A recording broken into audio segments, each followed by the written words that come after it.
시간이 되었으므로 2026년 1월 5일 월요일 아침 예배를 시작하겠습니다. 다 같이 주의 기도로 시작합니다. 하늘에 계신 우리 아버지여, 이름이 거룩히 여김을 받으시오며 나라가 임하옵시며 뜻이 하늘에서 이루어진 것 같이 땅에서도 이루어지이다. 오늘 우리에게 일용할 양식을 주시옵고 우리가 우리에게 죄 진 자를 사하여 준 것 같이 우리의 죄를 사하여 주시옵고 우리를 시험에 들게 하지 마시옵고 다만 악에서 구하옵소서. 나라와 권세와 영광이 아버지께 영원히 있사옵나이다. 아멘.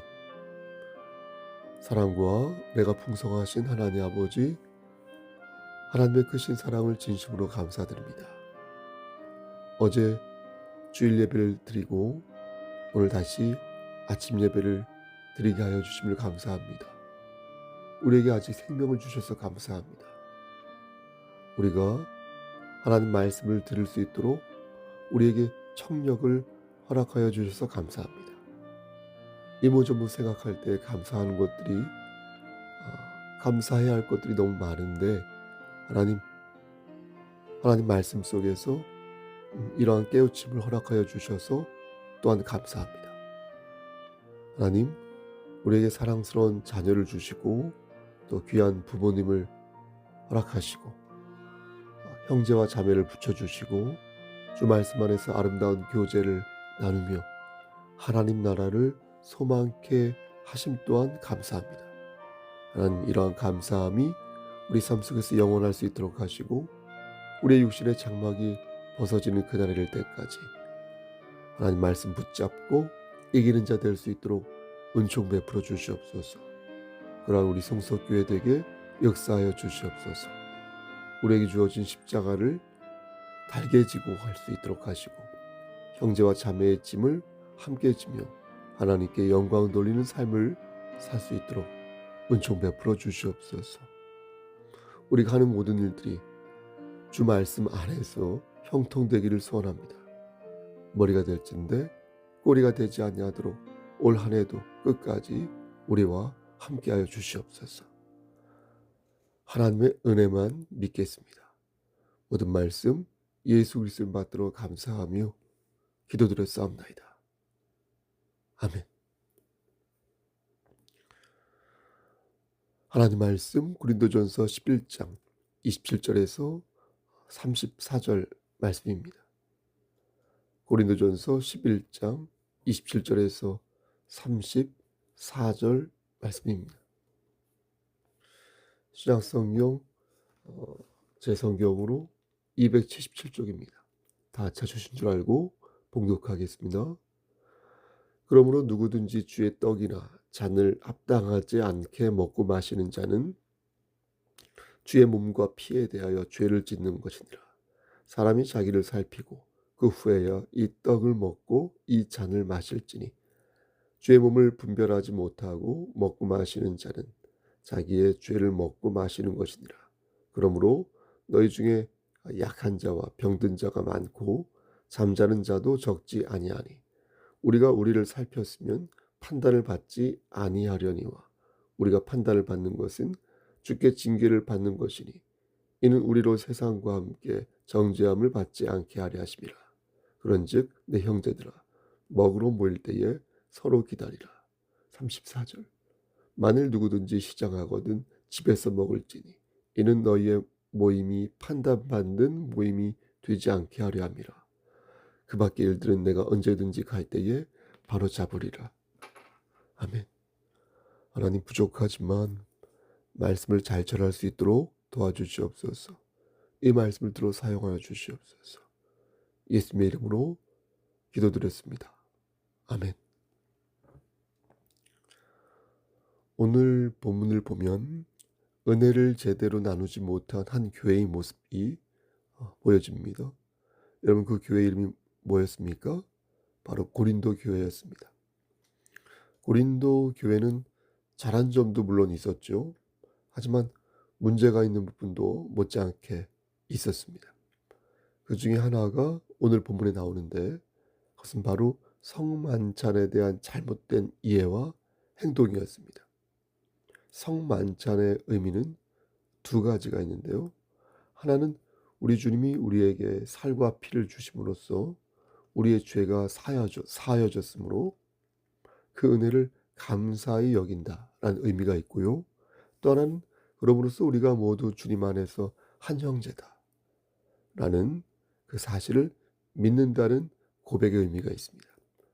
그런데 고린도 교회는 그것을 제대로 이해하지 못한 것입니다. 제대로 이해하지 못했으니까 제대로 행동하지도 못했겠죠. 그럼 그들이 정말 몰라서 그랬을까요, 여러분? 그건 아니었습니다. 그들은 성만찬의 의미가 무엇인지 익히 들어서 알고 있었습니다. 어떻게 해야 올바른 교회가 세워지고 어떻게 해야 올바른 신앙생활을 할 수 있는지 이미 충분히 알고 있었습니다. 그럼에도 불구하고 그렇게 행동하지 못했던 것은 아는 것과 행동하는 것이 달랐기 때문이었습니다. 그러니까 앞에서 음, 아는 것과 행동하는 것에 대해서 살짝 애매하게 말씀드렸는데 정말 제대로 아는 것이 아니었다는 것입니다.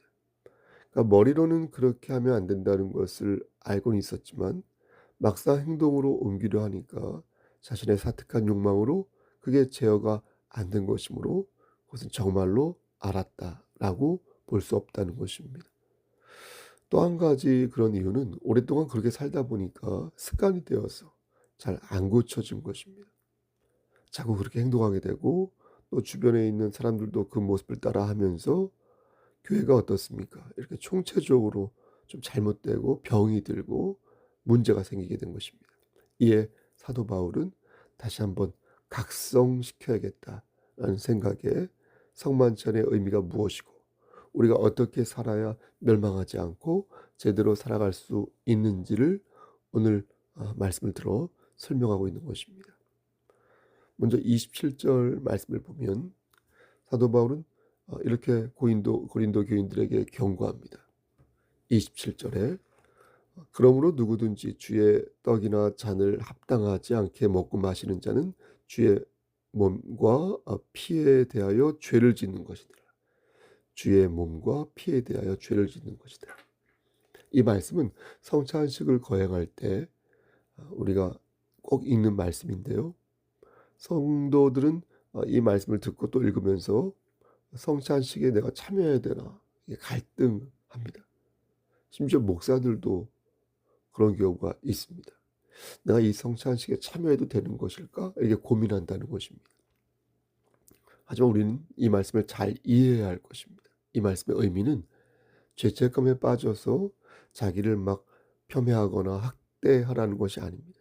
이 말씀의 의미는 성만찬에 참여하기 전에 자기를 바로 살피라는 것입니다. 즉 자기를 돌아보라는 것입니다. 자기를 돌아본다는 것은 내가 지금 성만찬의 의미를 바르게 기억하고 그 의미를 바르게 생각하고 있는지 돌아보라는 것입니다. 즉 성만찬의 의미는 앞에서 제가 두 가지라 말씀드렸지 않습니까? 하나는 주님의 은혜를 감사하여서 그것을 의지하는 것, 또 하나는 주님의 은혜를 사람들과 나눔으로써 그들을 형제 자매로 생각하는 것, 이렇게 말씀하지 않습니까? 만약 내가 지은 죄가 있다면 다시 주님의 은혜를 생각하여서 회개하면 되는 것입니다. 그런 것이지 그 잘못에 매여서 죄책감에 빠지고 낭망함에 빠지면 아니 되는 것입니다. 다시 말씀드려서 주님의 은혜를 의지하고 그 은혜를 감사히 여기는 것으로 나아가야 되는 것이지 그렇지 않고 죄책감과 상실감에 머물러 있다면 그런 부끄러움에 머물러 있다면 그것은 주님의 은혜를 바르게 이해하는 것이 아니라는 것입니다. 또 한 가지 나를 돌아본다는 것은 내가 지금 제대로 주의 향기를 바라고 있는지 돌아봐야 한다는 것입니다. 내가 지금 차별 없이 성도들을 대하고 있는가? 내가 지금 올바른 마음으로 저들을 대하고 있는가? 생각해 봐야 한다는 것입니다. 우리는 주의 은혜를 받은 자로서 모두 한 형제여 자매인데 막 파당을 짓고 막 분란을 조성하고 그것은 은혜 받은 자가 해서는 안 될 행동이라는 것입니다. 그러면 안 된다는 것입니다. 한 형제요 한 자매임을 강조하는 것도 모자란 판국에 파당을 짓고 분란이 일어나면 그것은 하나님의 영광을 위한 일이 아니라는 것입니다. 당시 고린도 교회는 부자와 가난한 자들로 나누어져 있었습니다. 성만찬을 할 때 먼저 우리가 점심을 먹듯 그들도 식사하였는데, 문제는 한 번에 모여서 한 번에 먹으면 좋은데 그게 여건상 안 되었다는 것입니다. 성도 중에는 종도 있고 가난한 자도 있어서 늦게 오는 사람도 있었습니다. 그러다 보니까 몇몇 사람들이 먼저 만찬을 하게 되었고, 뒤늦게 온 사람이 좀 먹을 거 없나 이렇게 두리번거리는데 음식이 다 떨어진 겁니다. 아니면 앞에 사람이 취해 있어서 제대로 만찬을 참여하지 못하는 것입니다. 사도 바울은 그 사실을 보게 되었고, 성만찬의 의미를 저버린 저들의 잘못을 지적하면서, 야, 너희가 먹고 마실 집이 없어가지고 이런 짓을 하니? 너희가 하나님의 교회를 업신여기고 빈궁한 자들을 부끄럽게 하는 것이냐? 내가 이 짓을 보고 너희를 칭찬할 줄 알았냐? 이렇게 질타한 것입니다. 이렇게 주의 몸을 분별하지 못한 고린도 교회 성도들은 결국 하나님께 징벌을 받고 말았습니다. 30절 말씀 보니까 그러므로 너희 중에 약한 자와 병든 자가 많고 잠자는 자도 적지 아니하니 라는 말씀이 있는데, 즉 약해지거나 병든 자가 생겼다는 것입니다. 심지어 잠자는 자, 이게 무슨 뜻이냐면 죽은 자도 생겼는데, 이게 바로 하나님의 징벌인 것입니다. 여러분, 교회가 나를 돌아보지 않게 되면 하나님의 징벌을 받게 된다는 것입니다. 주님의 의미가 없는 그런 모임을 주동하고 주님의 의미가 없는 예배가 만약 계속된다면, 그것이 성만찬이든 예배든 아니면 그 무엇이든 간에 하나님의 징벌이 임하게 된다는 것입니다. 어떤 징벌이라고 했습니까? 몸이 약해지고 몸이 병들고 심지어 죽게 될 것이다. 그리고 그 징계를 주심은 우리로 하여금 세상과 함께 정죄함을 받지 않게 하기 위해서라는 것입니다. 우리를 사랑하시기 때문에 우리에게 징벌을 주시고, 우리가 다시 나를 돌아봄으로써 주의 은혜를 마음에 새기기를 원하셔서 우리에게 이러한 고통을 주신다는 것입니다. 그래야 사도 바울은 이렇게 결론을 내립니다. 33절에 그런즉 내 형제들아 먹으러 모일 때에 서로 기다리라. 여러분, 잘 생각해 보십시오. 성만찬뿐이겠습니까? 교회에서의 모든 활동이 다 이렇다 하겠습니다. 왜냐하면 교회의 머리는 누구이니까? 우리 주 예수 그리스도이니까. 그리스도의 의미가 없고 그리스도의 정신이 없고 그리스도의 은혜의 감사가 없는 그런 교회는 징벌을 받게 된다는 것입니다. 그러므로 저는 오늘 본문을 들어 여러분들에게 권면하는 것입니다. 사랑하는 송석교회 성도 여러분, 우리 다 같이 하나님의 은혜를 감사히 여기는 교회가 됩시다. 교회의 머리 되시는 예수 그리스도 안에서 천국을 소망하며 손에 손을 잡고 앞으로 나아갑시다. 서로의 짐을 함께 지며 각자의 십자가를 자기를 부인한 상태에서 지고 나가면서 하나님께 영광을 돌리는 그런 삶을 우리 함께 살도록 합시다. 그리하여 주께서 예비하신 복들을 다 받아 누리는 우리 교회 공동체 되기를 준비를 받도록 간절히 축원합니다. 아멘.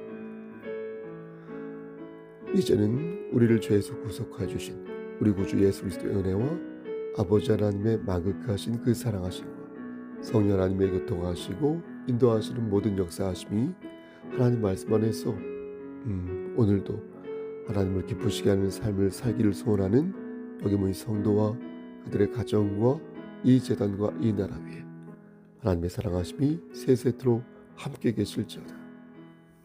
아멘. 예배를 마쳤습니다. 여러분, 새로운 월요일이 시작되었습니다. 오늘도 힘찬 하루 되시고요. 무슨 일이 있으면 연락 주시고요.